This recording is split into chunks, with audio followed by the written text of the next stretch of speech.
السلام علیکم ورحمۃ اللہ وبرکاتہ۔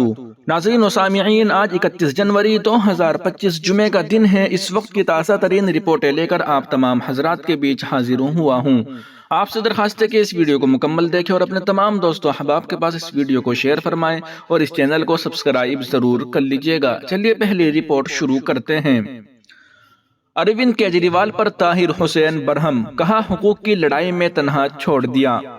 مجلس اتحاد المسلمین کے امیدوار طاہر حسین نے بدھ کو انتخابی مہم چلائی۔ اس دوران انہوں نے آپ اور بی جے پی پر حملہ کیا ہے۔ دہلی فسادات کے ملزم اور مصطفی آباد سیٹ سے اے ایم آئی کے امیدوار طاہر حسین نے حراست میں پیرول ملنے کے بعد بدھ کو مہم چلائی۔ انہوں نے اپنے حلقے میں ووٹ کی اپیل کی ہے۔ لوگوں سے خطاب کرتے ہوئے انہوں نے کہا کہ 5 سال 1 ماہ بعد انہیں علاقے کے لوگوں سے ملنے کا موقع ملا، جس پر وہ عدالت کا شکریہ ادا کرتے ہیں۔ انہیں یہ موقع بابا بھیم راؤ امبیڈکر کے آئین کی وجہ سے ملا ہے۔ وزیر اعلیٰ انتخابی مہم کے لیے جیل سے باہر آ سکتے ہیں تو عام آدمی بھی انتخابی مہم کے لیے جیل سے باہر آ سکتا ہے۔ نمائندہ مسئلہ سے آگاہ ہو، طاہر حسین نے کہا میرے پاس کہنے کے لیے کوئی نئی بات نہیں ہے۔ دہلی انتخابات 2 اہم پارٹیاں لڑ رہی ہیں جو پچھلے 10 سالوں سے مسلسل اقتدار میں ہیں۔ ایک طرف دہلی حکومت ہے تو دوسری طرف مرکزی حکومت ہے۔ عوام برانڈ کے چکر میں پھنس گئی ہے۔ ایک پارٹی کے لیڈر پی ایم مودی کے نام پر ووٹ مانگتے ہیں تو دوسری پارٹی کے لیڈر کیجریوال کے نام پر ووٹ مانگتے ہیں۔ ایسی صورتحال میں کوئی بھی پیراشوٹ امیدوار جیت جاتا ہے جسے علاقے کے بارے میں کوئی علم نہیں ہوتا۔ ہمارا عوامی نمائندہ کوئی ایسا ہو جو ہمارے درمیان ہو اور علاقے کے ہر مسئلے سے آگاہ ہو۔ مصیبت آئے تو باہر کا راستہ دکھا دیا گیا۔ ان کا مزید کہنا تھا کہ مصطفی آباد والوں کو سمجھنا چاہیے کہ ان کا بھائی، ان کا بیٹا 5 سال سے ناانصافی کا شکار ہے۔ وہ اپنے خاندان، بیوی اور بچوں سے دور جیل کی اونچی دیواروں میں بند ہے۔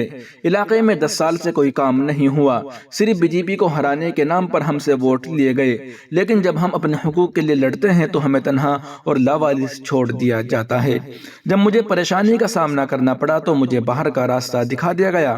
اگر پارٹی کا یہ اصول تھا تو منیش سسودیا اور ستیندر جین کو کیوں نہیں نکالا گیا؟ وہیں دوسری جانب وقف بل پر جے پی سی کی رپورٹ اوم برلا کو پیش کی گئی۔ بل پر غور کرنے والے جے پی سی کے چیئرمین جگدمبا پال نے جمعرات کو لوک سبھا کے اسپیکر اوم برلا کو کمیٹی کی رپورٹ پیش کی ہے۔ بدھ کے روز کمیٹی نے 655 صفحات کی اس رپورٹ کو اکثریت سے قبول کر لیا، جس میں بی جے پی ارکان کی طرف سے دی گئی تجاویز بھی شامل ہے، جبکہ اپوزیشن ارکان نے اسے غیر آئینی قرار دیا ہے۔ اپوزیشن پارٹی کے ارکان کا الزام ہے کہ اس اقدام سے وقف بورڈ برباد ہو جائے گا۔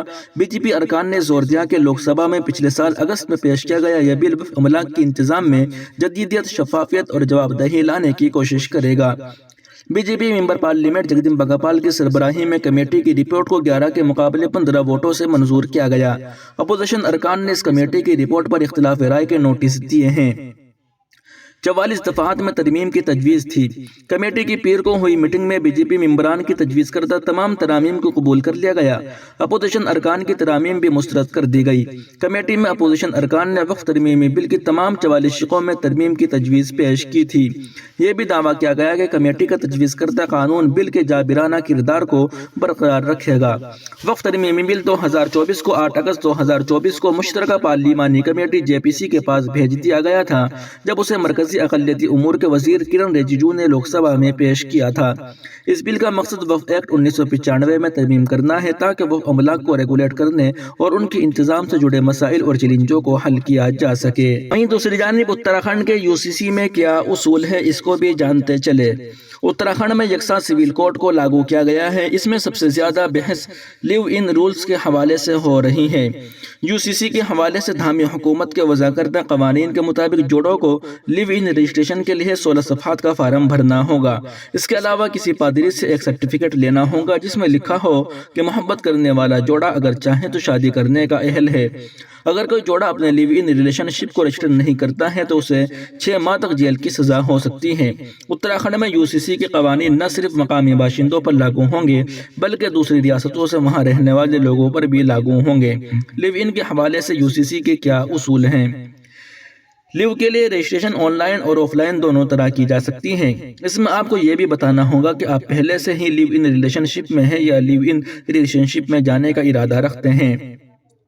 اگر کوئی لیو ان ریلیشن شپ میں رہنا چاہتا ہے تو اسے شادی کی اجازت کے ثبوت کی ضرورت ہوگی۔ اگر کسی خاص کمیونٹی کے کسی پادری یا مذہبی رہنما کو کسی خاص کمیونٹی کے اندر شادی کے رشتوں کے لیے درکار ہو تو قانونی ماہرین کو خدشہ ہے کہ اس سے بین ذات اور بین مذہبی تعلقات تقریباً ناممکن ہو سکتے ہیں۔ بنگلورو میں مقیم سینئر ایڈوکیٹ جینا کوٹھاری نے کہا کہ سیدھے الفاظ میں یہ ایک سیکولر قانون ہے جس میں شادی کے اہل ہونے کے لیے لیو ان ریلیشن شپ میں داخل ہونے کے لیے بھی پیش کی مذہبی منظوری کی ضرورت ہوتی ہے۔ پرانے رشتوں کی بھی معلومات دینی پڑے گی۔ لیو ان ریلیشن شپ میں رہنے والے جوڑوں کو اپنے سابقہ تعلقات کے بارے میں بھی معلومات دینا ہوگی۔ اس میں موجود لیو ان ریلیشن شپ شروع کرنے سے پہلے ازدواجی یا لیو ان ریلیشن شپ کے بارے میں معلومات لازمی ہیں۔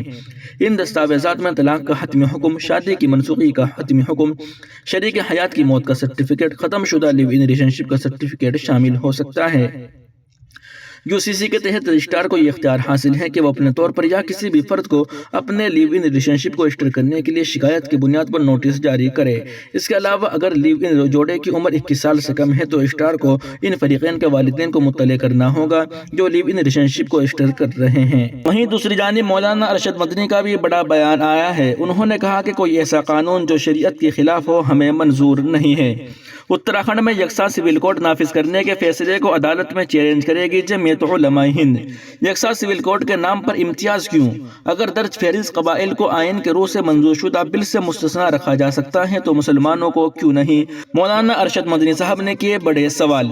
اتراکھنڈ میں یکساں سول کوڈ نافذ کر دیا گیا ہے۔ ایسا کر کے نہ صرف شہریوں کے مذہبی آزادی پر شب خون مارا گیا ہے بلکہ یہ قانون سراسر امتیاز اور تعصب پر مبنی ہے۔ مولانا ارشد مدنی صدر جمعیت علماء ہند کی ہدایت پر جمعیت علماء ہند نینی تال ہائی کورٹ اور سپریم کورٹ دونوں میں ایک ساتھ اس فیصلے کو چیلنج کرنے جا رہی ہے۔ جمعیت علماء ہند کے وکلاء اس قانون کے آئینی و قانونی پہلوؤں کا باریک بینی سے جائزہ لے چکی ہے۔ جمعیت علماء ہند کا ماننا ہے کہ یہ قانون چونکہ امتیاز اور تعصب پر مبنی ہے اس لیے اسے یکساں سول کوڈ نہیں کہا جا سکتا۔ یہ سوال بھی اپنی جگہ بہت اہم ہے کہ کیا اس طرح کے قانون سازی کا اختیار کسی ریاستی سرکار کو ہے؟ اتراکھنڈ سرکار کے اس امتیازی فیصلے پر صدر جمعیت علماء ہند مولانا ارشد مدنی نے اپنے شدید رد عمل کا اظہار کرتے ہوئے کہا کہ ہمیں کوئی ایسا قانون منظور نہیں جو شریعت کے خلاف ہو، کیونکہ مسلمان ہر چیز سے سمجھوتہ کر سکتا ہے، اپنی شریعت اور مذہب سے ہرگز کوئی سمجھوتہ نہیں کر سکتا۔ انہوں نے کہا کہ اتراکھنڈ میں آج یکساں سول کوڈ کا جو قانون نافذ ہوا ہے اس میں درج فہرست قبائل کو ہندوستان کے آئین کی دفعہ 366 کے باب 25 کے ذیلی دفعہ 342 کے تحت نئے قانون سے مستثنیٰ کر دیا گیا ہے، اور یہ دلیل دی گئی ہے کہ آئین کی دفعہ 21 کے تحت ان کے حقوق کو تحفظ حاصل ہے۔ مولانا ارشد مدنی نے سوال کیا کہ اگر آئین کی ایک دفعہ کے تحت درج فہرست قبائل کو اس قانون سے الگ رکھا جا سکتا ہے تو آئین کی دفعہ 25-26 کے تحت ہمیں مذہبی آزادی کیوں نہیں دی جا سکتی، جن میں شہریوں کے بنیادی حقوق کو تسلیم کرتے ہوئے مذہبی آزادی کی ضمانت دی گئی ہے۔ اس طرح دیکھا جائے تو یکساں سول کوڈ بنیادی حقوق کی نفی کرتا ہے۔ اگر یہ یکساں سول کوڈ ہے تو پھر شہریوں کے درمیان یہ امتیاز کیوں؟ انہوں نے یہ بھی کہا کہ ہماری لیگل ٹیم اس قانون کے تمام پہلوؤں کا جائزہ لے چکی ہے اور جمعیت علماء ہند اس فیصلے کو نینی تال ہائی کورٹ اور سپریم کورٹ میں ایک ساتھ چیلنج کرنے جا رہی ہے۔ سچ تو یہ ہے کہ کسی بھی مذہب کا ماننے والا اپنے مذہبی امور میں کسی طرح کی بے جا مداخلت کو برداشت نہیں کر سکتا۔ انہوں نے کہا کہ ہندوستان جیسے تکثیری ملک میں جہاں سینکڑوں مختلف مذاہب کے ماننے والے صدیوں سے اپنے اعتقادات اور مذہبی ریت اور رواج پر مکمل آزادی کے ساتھ عمل پیرا ہے، وہاں آج یکساں سول کوڈ کا نفاذ آئین میں شہریوں کو دیے گئے بنیادی حقوق سے متصادم ہے۔ سوال مسلمانوں کے پرسنل لا کا نہیں بلکہ ملک کے سیکولر آئین کو اپنی حالت میں باقی رکھنے کا ہے، کیونکہ ہندوستان ایک سیکولر ملک ہے اور دستور میں سیکولرزم کے معنی یہ ہے کہ ملک کا اپنا کوئی مذہب نہیں ہے۔ اس کے لیے یکساں سول کوڈ مسلمانوں کے لیے ناقابل قبول ہے۔